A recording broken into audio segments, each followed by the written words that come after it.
In order to fully understand the Arctic system, we need to appreciate the processes going on above ground, but also processes that are occurring below ground. Soils have two layers. They have an active layer, which freezes and thaws every year, but they also have a layer called permafrost.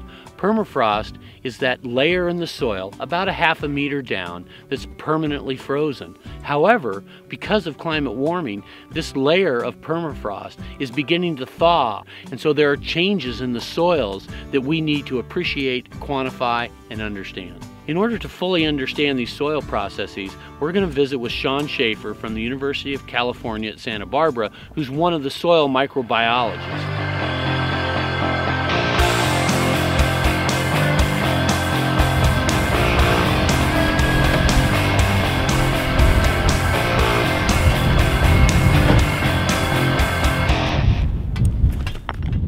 We care about how much carbon is moving in and out of high Arctic ecosystems because tundra ecosystems represent a very large store of the world's terrestrial carbon.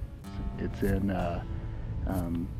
dead and decaying plant material and in mineral soil that's been here since the last ice sheet retreat.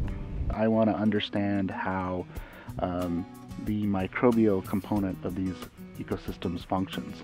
So I know that plants take up carbon from the atmosphere and they incorporate it into their biomass, and then they die, and that carbon is decomposed by microbes. And just like you and I, when we eat food and we breathe out carbon dioxide, so are microbes, and that CO2 is being released into the atmosphere. And that's very important to know on a global scale, whether or not these systems are going to contribute to elevated atmospheric carbon dioxide levels, which would then feed back into even more warming in the future.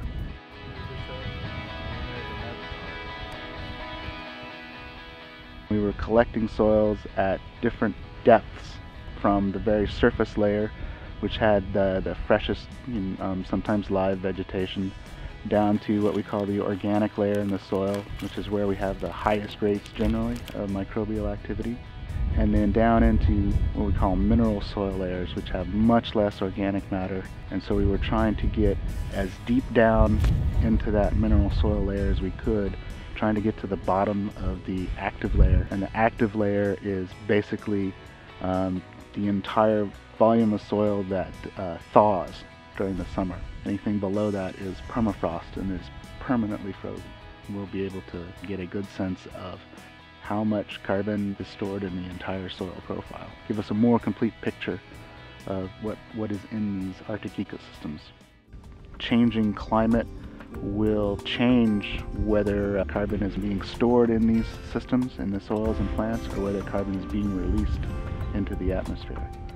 And right now, we don't have a very good idea of how these systems are responding to climate change and what they're going to look like in the future.